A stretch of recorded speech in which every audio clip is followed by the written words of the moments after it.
Então vamos agora nos deleitar na palavra de Deus, nos deter na palavra. E eu peço que você abra a sua Bíblia, Salmo de número 116.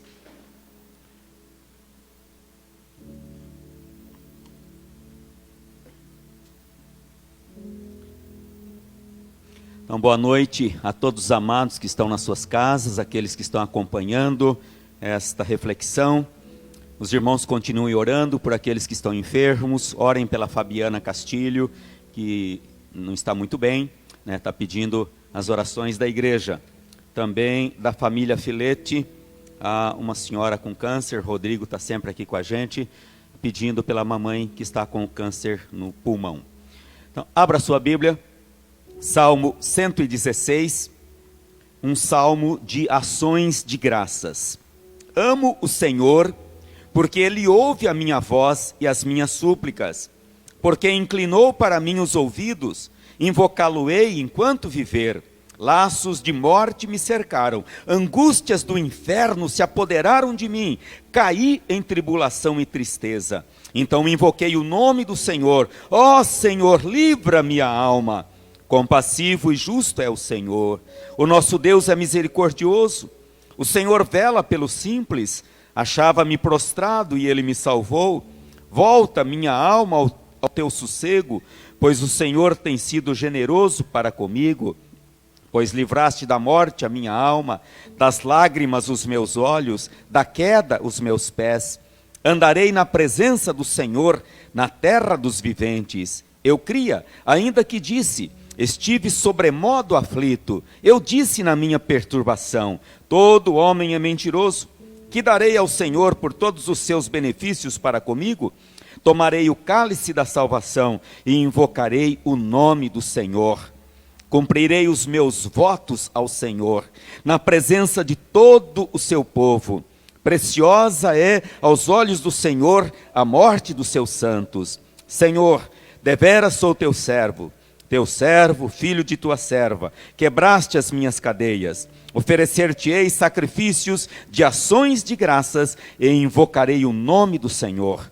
Cumprirei os meus votos ao Senhor na presença de todo o seu povo, nos átrios da casa do nosso Senhor, no meio de ti, ó Jerusalém. Amém. Deixe sua Bíblia aberta. Senhor, muito obrigado por esta oportunidade de estarmos aqui nesta casa de oração, por esse tempo agora que nós vamos considerar a tua palavra que é santa, que é vida, a tua palavra que restaura, que traz cura e salvação. Agora, Espírito Santo, ministra no íntimo de cada coração, é o que eu peço com graça do Espírito Santo sobre a minha vida, como mensageiro, em nome de Jesus. Amém, Senhor. Amém.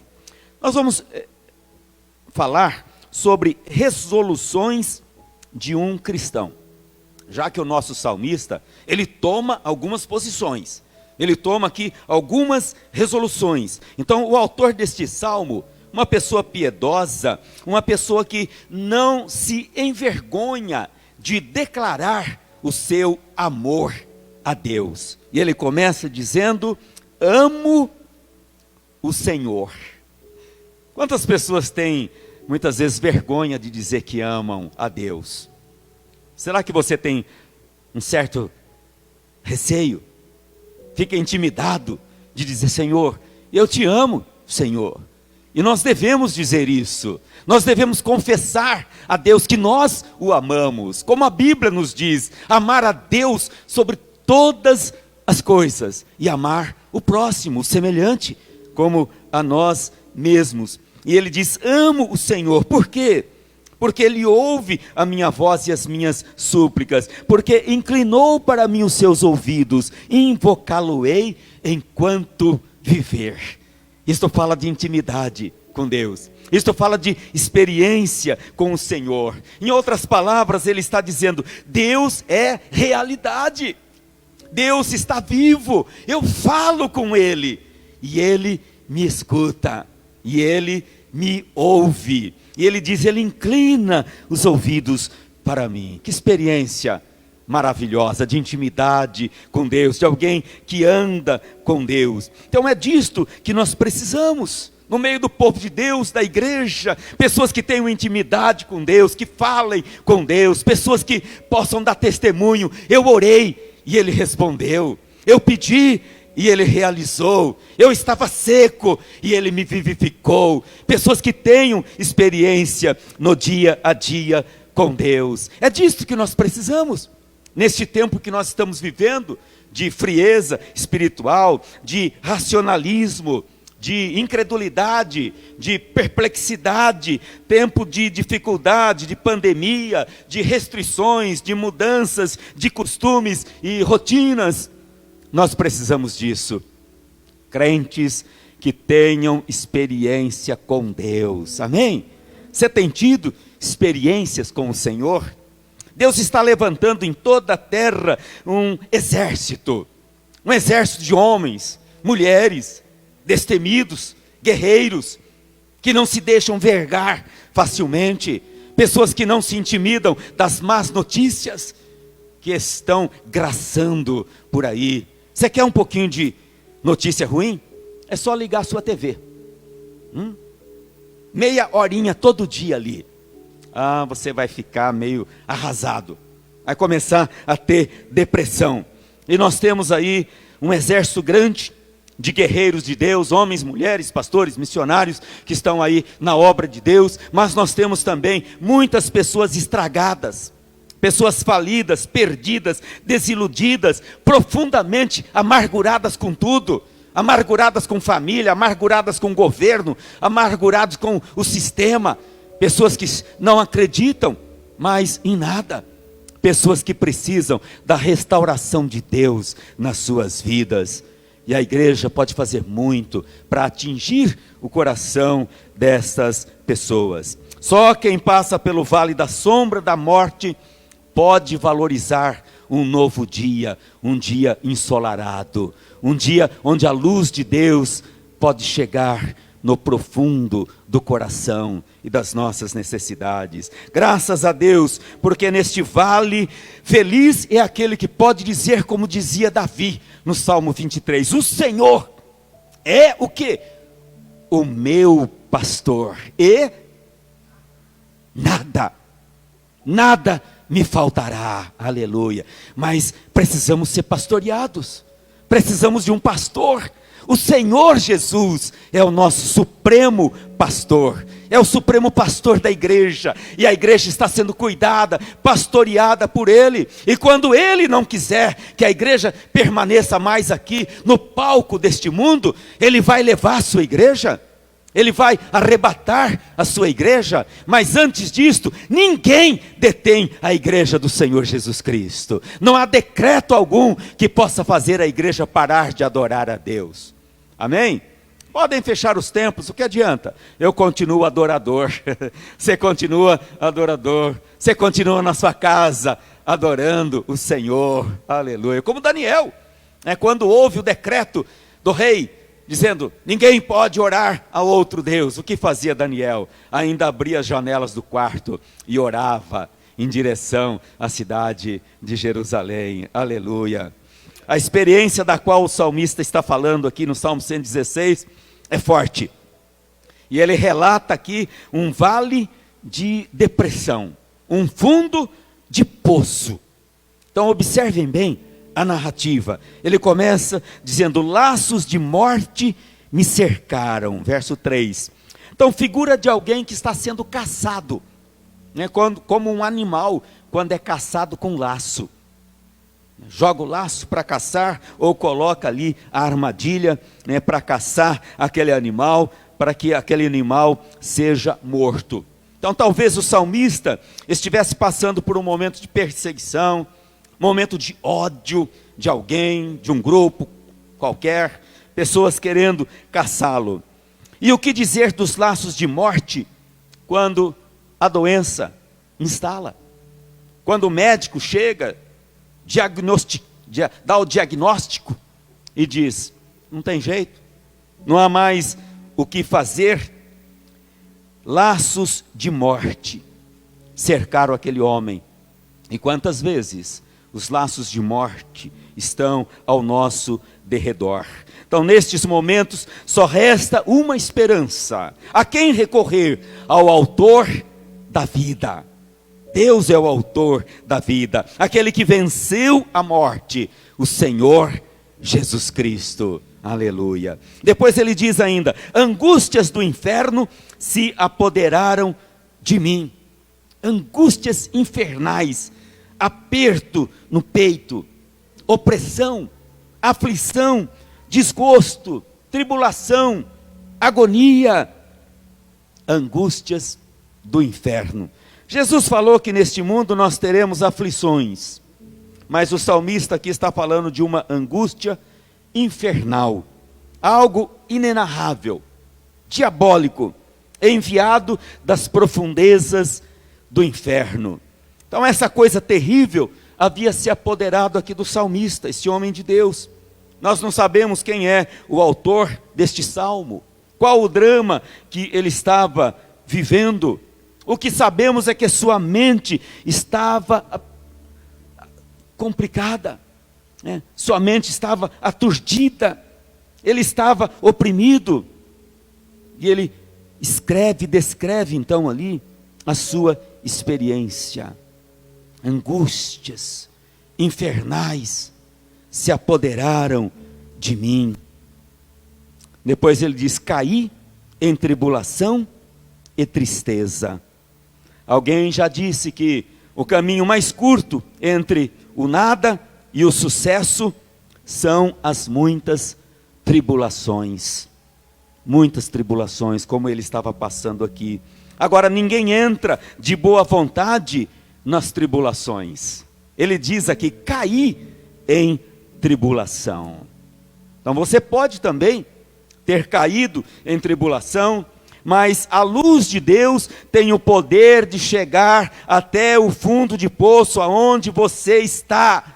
A mão de Deus é poderosa para chegar até onde você está caído e te levantar e te colocar de pé novamente. Aleluia.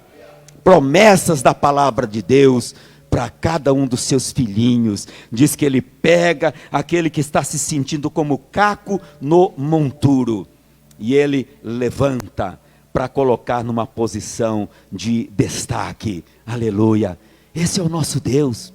O mesmo Deus que sempre cuidou do seu povo e que continua a cuidar da sua igreja. Na cerca da tribulação, há sempre vãos por onde entra a luz. Você está lá, naquele quarto escuro, naquela tribulação, sem sol e sem estrelas, como Paulo, lá no meio daquela tempestade, com aquele navio, sem sol e sem estrelas, mas sempre tem alguns vãos onde a luz de Deus começa a chegar. E a luz de Deus começa a raiar na sua vida. Em nome do Senhor Jesus, creia nisto. A luz de Deus, ela que vai iluminar, que vai nos mostrar o caminho, vai nos dar o norte, porque Ele continua trabalhando, Ele continua lapidando nossas vidas, Ele continua moldando o nosso caráter e trabalhando nos momentos mais sombrios da vida da igreja. Há um autor, Cyril Barber, ele diz o seguinte: em tempos adversos, muitas pessoas perdem a coragem, demonstram uma fraqueza desnecessária, acham que uma perda ou desapontamento é uma falha, quando na realidade o infortúnio pode significar oportunidade. Amém? E muitos estão descobrindo novas oportunidades nesses dias de pandemia, novas opções, novas portas abertas. Então descanse no Senhor, entregue o fardo, problema, dificuldade para Ele, professe o nome de Jesus em oração, dizendo: Senhor, minha casa está nas Tuas mãos, minha empresa está nas Tuas mãos, minha vida, Senhor, eu entreguei e está nas Tuas mãos, em nome de Jesus, amém? Glória a Deus. Agora, o que fazer quando caímos em tribulação? Há muita gente que não consegue ir além deste ponto, quando cai em tribulação. Muitas pessoas que se entregam, alguns desistem, resolvem acabar com tudo, pensando assim, dar fim àquele sofrimento momentâneo. Há um afamado escritor, Augusto Cury, muitos aqui já leram livros deste escritor. Ele diz o seguinte: quem comete atos de suicídio não quer matar a vida, mas sim a sua dor. Todas as pessoas que pensam em morrer, no fundo têm fome e sede de viver. O que elas querem é destruir o sofrimento causado por seus conflitos, a solidão que as abate, a angústia que as solapa. E é verdade, isto aí. Nesses momentos de profunda crise, nesses momentos de depressão, de tristeza, há uma saída. E a saída é nos mostrada aqui pelo salmista. Invoquei o nome do Senhor. Amém? Esta é a nossa saída, meu amado. Invocar o nome do Senhor. Ele diz aqui também no verso 4. Invoquei o nome do Senhor, ó Senhor, livra a minha alma. E o que é invocar o nome do Senhor? A palavra tem no seu sentido original, chamar para perto, chamar para si. Então, invocar é trazer Deus para dentro da sua situação. Invocar é deixar Deus entrar naquela confusão que você está vivendo. É abrir-se para Deus, é compartilhar com Deus o seu momento, a sua dificuldade, a sua angústia. Deus diz em sua palavra: invoca-me, ou clama. Algumas Bíblias usam a palavra clama a mim, outras Bíblias: invoca-me e te responderei, anunciar-te-ei coisas grandes e firmes que você ainda nem sabe. Você ainda nem se deu por conta. Mas quando você começa a invocar, quando você começa a chamar Deus para dentro do seu contexto de vida, Ele começa a mostrar, começa a revelar, começa a fazer coisa nova na sua vida. Daqui a pouco você vira aquela página e começa uma nova página, porque Deus sinalizou, Deus mostrou para você o caminho a ser seguido. Você pode dar um glória a Deus? Amém, gente. Vamos participar. Em nome de Jesus. Glória a Deus. Então eu quero repartir com você uma história. Foi relatada pelo pastor Jack Deere. A história de Myra Wattinger. Eu queria que você prestasse muita atenção, porque é muito forte isso aqui. História de vida. Nós podemos aprender com as histórias de vida, as pessoas que passaram pelo vale da sombra da morte, pessoas que passaram angústias, tribulações. E ele relata em um de seus livros essa história. Esta jovem norte-americana estava sem muita sorte e em baixa no amor, frustrada em seu casamento, que culminou num divórcio, estava sozinha, sem dinheiro, já perdera os pais na adolescência e não tinha ninguém a quem recorrer. Saiu a vagar pelas cidades do sul do Texas na década de 40. Finalmente conseguiu um emprego onde cuidaria de um senhor idoso. O salário era lastimável, mas pelo menos teria um lugar para dormir e se alimentar. O patrão possuía um filho, um rapaz alcoólatra, impulsivo, que começou a assediá-la, Myra, e ela recusava-o. Certo dia, ele resolveu que não mais seria recusado, e achando-a sozinha em casa, a estuprou. Nada foi fácil para Myra. Havia chegado aos pés da humilhante violação daquele dia. Deus deve ter me odiado tanto, pensou ela. Por que outra razão deixaria isto me acontecer? Concluiu que Deus de fato a havia abandonado. Logo veio a perceber que a desgraça do estupro era ainda maior. Estava grávida. Por que será que Deus permitiu isso? Carregar o filho daquele animal bêbado não era justo. decidiu matar o bebê, saiu à procura de ajuda médica para realizar o aborto e nada conseguiu. Em casa, sentada na varanda, uma nova opção lhe veio à mente: o suicídio. Seria um fim rápido à sua dor. Neste momento, do fundo do seu espírito, veio uma grande necessidade de orar. Olhou para o céu e clamou: Senhor, estou carregando esta criança e não sei o que fazer. E uma voz clara, como qualquer outra que já tenha ouvido, disse a ela: tenha o bebê. Ele trará alegria ao mundo. Aquela frase curta de Deus dissipou todos os pensamentos de suicídio e do aborto. As palavras do céu têm um poder que a nenhuma voz do inferno se pode comparar. Quando Mayra ouviu aquelas palavras, não somente seus pensamentos destrutivos a deixaram, mas a alegria do céu entrou na sua alma, expulsou a depressão e a sua angústia. Estava certa de que Deus lhe daria uma filha, a quem chamaria de Joy, que significa alegria, pois de acordo com o Senhor, aquela criança traria alegria ao mundo. No dia 9/10/1943, Mayra trouxe seu bebê ao mundo. De imediato, tudo começou a dar errado. Mayra quase morreu no parto e o bebê era um menino e não uma menina.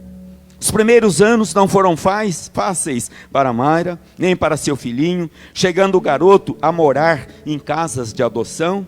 O garoto tornou-se cristão na adolescência e era incrivelmente tímido. Após o término do colegial, o garoto foi a uma série de reuniões de avivamento. E na última noite, ouviu Deus chamando-o para ser um pregador. Era uma voz muito clara. Todos sabiam que este jovem não tinha o dom para nenhum tipo de ministério público. Mas é assim que Deus faz, que Deus trabalha. Na semana seguinte, o moço já estava trabalhando numa empresa química.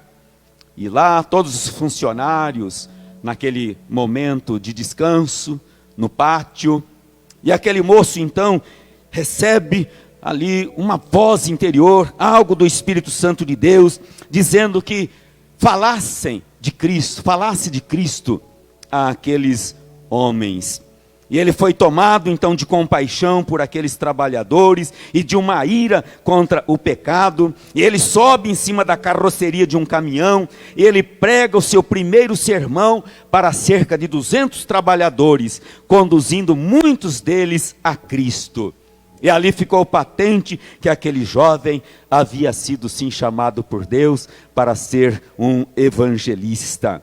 Passados mais de 30 anos, aquele jovem foi responsável por levar milhares de milhares a crer em Cristo Jesus como seu Senhor e Salvador. Seu nome? James Robinson. Aleluia. Então é assim que Deus faz. Quem poderia pensar que um bebê concebido num estupro traria alegria ao mundo? Quem poderia imaginar que um garoto incrivelmente tímido, sem nenhuma capacidade de falar em público, seria responsável de levar milhares de milhares a Cristo Jesus? Tudo porque tudo começa numa entrega, tudo começa numa oração. Quando aquela mulher levanta os olhos aos céus e numa frase simples, ela pede a Deus o que fazer. Senhor, que devo fazer? E ali Deus começa a ministrar. E o mesmo Deus que ministrou a Mayra, ministra a cada um de nós, ministra a você que está pela internet acompanhando esta mensagem. Aleluia. Mayra invocou o nome do Senhor. O salmista invocou o nome do Senhor.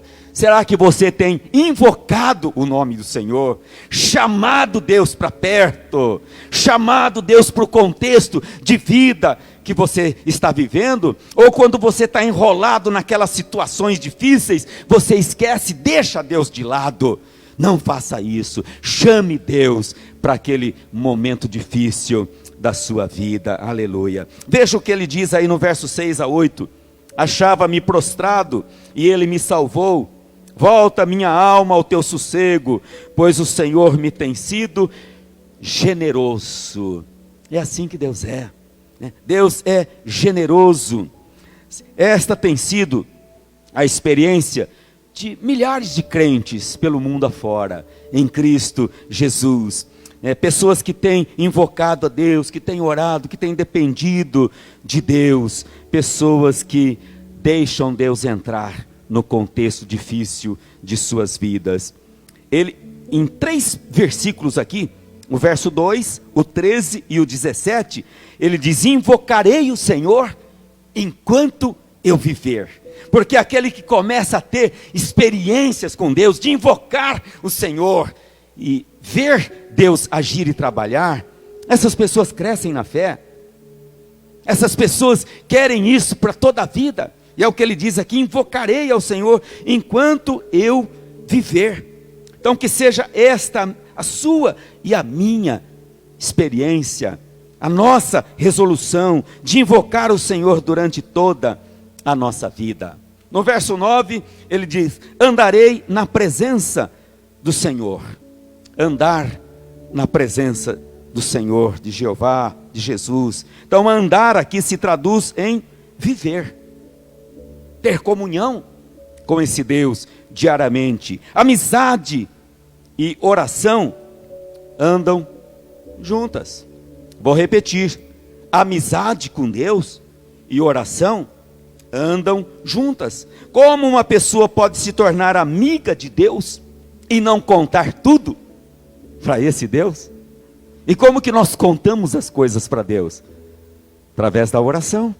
É quando nós falamos com Deus. O verso 12, ele diz: que darei ao Senhor? Então ele quer ser grato a Deus. Então a melhor coisa que podemos dar a Deus é aceitar aquilo que Ele já nos deu. O seu amado Filho, Jesus Cristo, que veio a este mundo, seu Filho unigênito. Somente Ele nos oferece o cálice da salvação. Como ele diz no verso 13: tomarei o cálice da salvação, invocarei o nome do Senhor, cumprirei os meus votos ao Senhor, na presença de todo o seu povo. Verso 14, ele diz: pagarei os meus votos ao Senhor. Então não se tratam de promessas humanas vagas, né? Propostas evasivas, como alguns às vezes fazem diante do Senhor. Tem pessoas que dizem: se for possível, eu vou seguir a Cristo. Se for possível, eu vou pegar firme no arado, eu vou estar na igreja toda semana, se for possível. Não, ele faz aqui uma promessa de ser fiel a Cristo, uma resolução tomada, uma posição. Ele vota aquilo ao Senhor. E Deus se agrada quando nós votamos e pagamos o nosso voto. Depois você pode consultar Eclesiastes capítulo 5, verso 4 e 5. Lá diz: quando a Deus fizeres algum voto, não tardes em cumpri-lo, porque não se agrada de tolos. Cumpre o voto que fazes. Melhor é que não votes do que votes e não cumpras. Então ele está fazendo um voto aqui. E nós também fizemos um voto um dia. Quando você desceu as águas do batismo, você fez um voto que você participaria de uma aliança com Cristo. Você estaria sendo colocado num corpo, numa família de Deus, que é a igreja de Cristo. Foram votos que você fez. Então cumpra os votos. Verso 17, ele quer oferecer, na nossa linguagem, um culto de gratidão. Ele diz: oferecerei sacrifícios de gratidão ao Senhor. Nós sabemos que a ingratidão é ofensiva a Deus. Grande parcela da humanidade é ingrata. Não reconhece o Criador. Não reconhece tudo que Deus provê para nós a cada dia, desde o ar que nós respiramos, os alimentos que nos chegam à mesa, a casa que nos acolhe, a família que nos acolhe. Quantas pessoas que só reclamam de tudo, murmuram e não sabe ser grato a Deus. Então ele quer oferecer aqui um culto de gratidão a Deus. Eu acho muito bonito, culto de gratidão a Deus, culto de ações de graças. Parece que isso aí está caindo um pouquinho em desuso. Era muito comum em algum tempo as pessoas marcar um culto de gratidão em casa. Pastor, eu quero um culto de gratidão em casa porque eu reformei minha casa. Pastor, eu quero um culto porque construí uma nova casa. Pastor, eu quero um culto de gratidão porque chegou mais um bebê. Eu quero um culto de gratidão porque troquei o carro.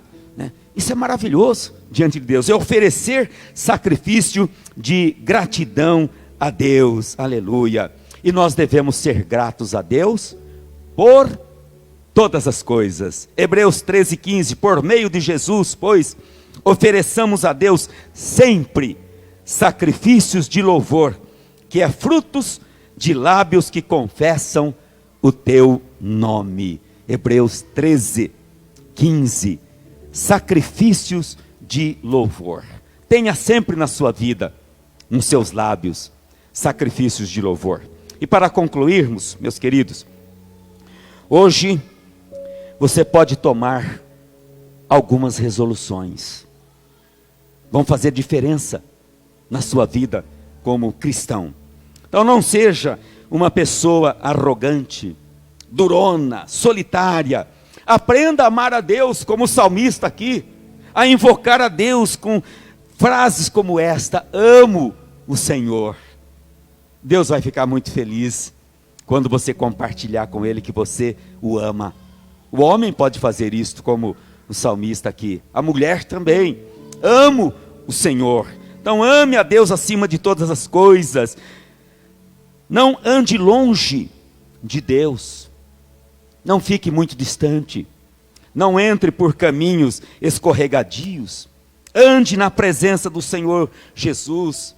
Fugir de Deus é sintomático na raça humana. Vamos lembrar aí do primeiro fujão. Qual era o nome dele? Adão. O primeiro fujão, né? Se escondi.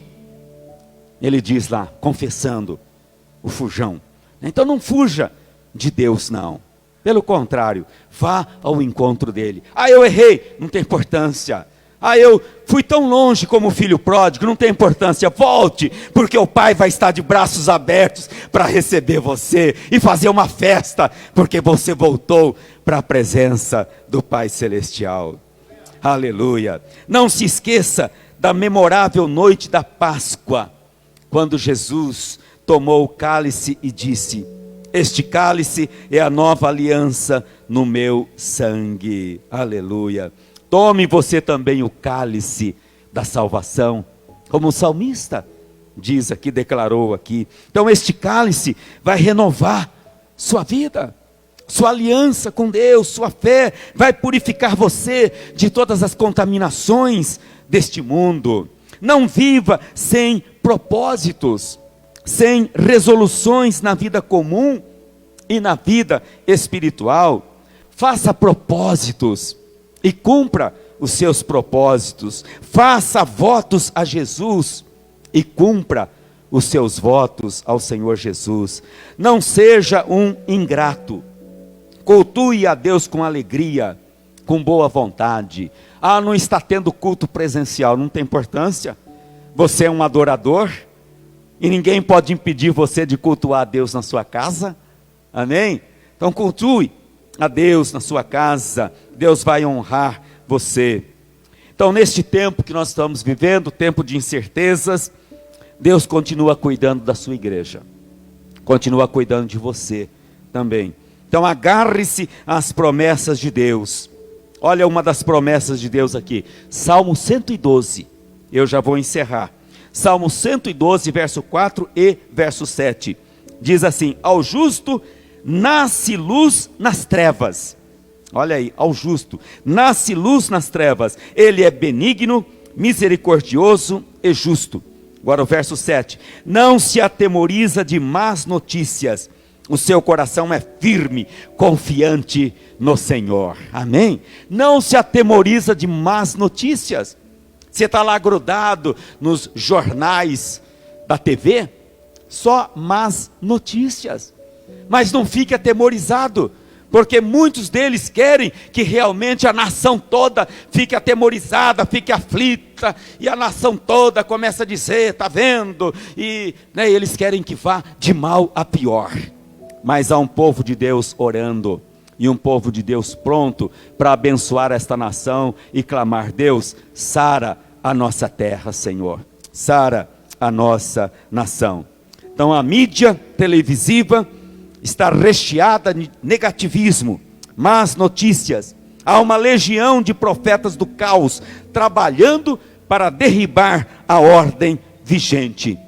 Então não creia nesses falsos profetas que estão aí. Creia naquele que disse: estarei com vocês todos os dias, até a consumação dos séculos. Que Deus nos abençoe. Deus abençoe sua vida, sua casa, sua família, sua loja, seu comércio, sua indústria, em nome do Senhor Jesus Cristo. Deus abençoe o nosso país, o Brasil. Amém, igreja? Amém. Glória a Deus.